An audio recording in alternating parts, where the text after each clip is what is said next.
દક્ષિણ ગુજરાતના માછીમાર ભાઈઓને ગુજરાતના દરિયામાં ફિશિંગ દરમિયાન બોક્સ ફિશિંગ એટલે કે ખૂંટામારી કરવામાં આવતી ફિક્સ ફિશિંગ પદ્ધતિથી જે નુકસાન થાય છે, જેને લઈ શ્રી માછીમારી વ્યવસ્થાપન સમિતિ ટ્રસ્ટ ધોલાઈ બંદર દ્વારા ધોલાઈ ખાતે એક મીટિંગ યોજી નવસારી જિલ્લા કલેક્ટરને એક આવેદનપત્ર આપી રજૂઆત કરી હતી।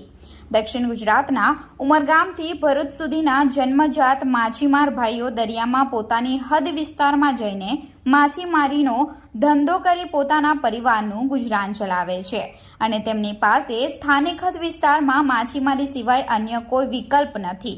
અને દરિયામાં માછીમારી સિવાય અન્ય કોઈ વિકલ્પ ન હોવાના કારણે તેનો એકમાત્ર ધંધો હોય તેવા સંજોગોમાં જાફરાબાદ, શિયાળકોટ અને રાજપરા તેમજ તેમના આજુબાજુના માછીમાર ભાઈઓ 80 થી 90 નોટિકલ માઇલ અને સુરત, નવસારી, વલસાડના બંદરથી 7 નોટિકલ માઇલ સુધી ઘૂસી આવેલ છે અને દરિયામાં ખૂંટા મારીને દરિયામાં 7 બારની માલિકીનો હક ધરાવતા હોય તેમ દરિયામાં 70% ઘેરાવો કરેલ છે, જેથી દરિયામાં ખૂંટા મારેલ હોવાથી ટ્રોલિંગ બોટવાળા પણ ફિશિંગ કરી શકતા નથી અને સ્થાનિક માછીમાર ભાઈઓ જેઓ ગિલનેટ નાખી દરિયામાં ફરતો ધંધો કરે છે તેઓને ગિલનેટ ખૂંટામાં ફસાઈ જવાના કારણે વેપાર ધંધાના સાધનોને મોટું નુકસાન થાય છે, જેથી હાલ મચ્છીનો ધંધો બંધ પડી જતા રોજીરોટી છીનવાઈ જવાથી બેરોજગાર બનેલ છે અને માછીમારોએ પોતાના પરિવારનું ગુજરાન કેવી રીતે ચલાવવું તે એક મોટો પ્રશ્ન ઊભો થયો છે। ત્યારે દરિયામાં ખૂંટા મારીને જે મચ્છી પકડવામાં આવે છે એ કાયમી બંધ કરવામાં આવે તેવી માંગ કરતું એક આવેદનપત્ર આજરોજ નવસારી જિલ્લા કલેક્ટરને આપવામાં આવ્યું છે।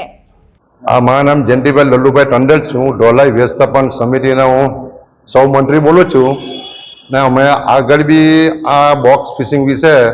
આગળ બી અમે આયોજન આપેલું 5-6 મહિના પહેલાં ને અત્યારે બી અમે આયોજન અમે આપ્યું જ છે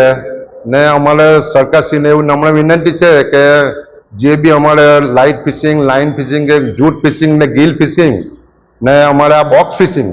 મેન આ બોક્સ ફિશિંગનો મુદ્દો છે કેમ કે આ જમીનની અંદર એકદમ એક્વાય કરીને આ લોકો જે બોક્સ ફિશિંગ કરે છે, અમારે જે લાઇટ ફિશિંગ જો ને ઘેરા ફિશિંગ એના જોડે જોડે અમે દરેક વસ્તુમાં અમે એગ્રી જ છે, એટલે બોક્સ ફિશિંગ જો સારી રીતે નીકળી જાય તો અમે નાના મચ્છીમાર લોકો વ્યવસ્થિત રીતે આ રોજીરોટી ચલાવી શકીએ ને એકદમ ઘરના ને બી આંગળે બી ચાલી શકે વ્યવસ્થિત રીતે। મારું નામ ભગવાનભાઈ, હું દક્ષિણ ગુજરાત અહીંયા દક્ષિણ ગુજરાતથી અહીંયા માછીમાર છેલ્લા 40 વર્ષથી અમે ગ્રીલ નોટનો ધંધો કરીએ છીએ। હાલના કેટલાક વર્ષથી અમે જોવા જઈએ તો હાલ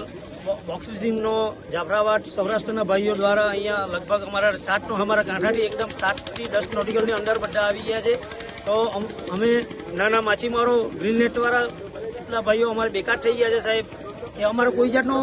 કોઈ રોજગાર જ નથી। અમારી ગ્રીન નેટ બી આ લોકમાં ફસાઈ જાય છે અને અમારી ગ્રીન નેટનો એક સત્યાનાશ લગભગ 4 થી 5 લાખની અમારી ગ્રીન નેટનો એ થાય છે અમારી ટોટલ। તો અમારી ગ્રીન નેટ એમાં બધી ફસી જાય અને તૂટી જાય છે। તો અમારે બાપદાદાના જમાનામાંથી અમે ધંધો કરતો આવેલા, તો એક પણ અત્યારે ધંધો મૂઠપાઈ જેવો થઈ ગયો છે। છેલ્લા 10-12 વર્ષથી અમે આ સરકારમાં રજૂઆત કરતા આવેલા છે અને અત્યારે 6-7 મહિનાથી બંદર સમિતિમાં પણ અમે રજૂઆત કરેલી છે, છતાં અમે આ સૌરાષ્ટ્રના માછીમાર ભાઈઓને અને બધાને જે કંઈ આગેવાનો છે એને અમને જણાવીએ છીએ, પરંતુ એ લોકો કંઈ હકારાત્મક અમને પ્રતિકાર આપતા નથી। એટલે અમારો ધંધો હાલ અમે એકદમ કંગાલની એરે આવી ગયા ચાલે છે। અમે સતત એનો વિરોધ કરીએ છીએ અને અમારી કંઈ રોજીરોટી જળવાય એના માટે અમે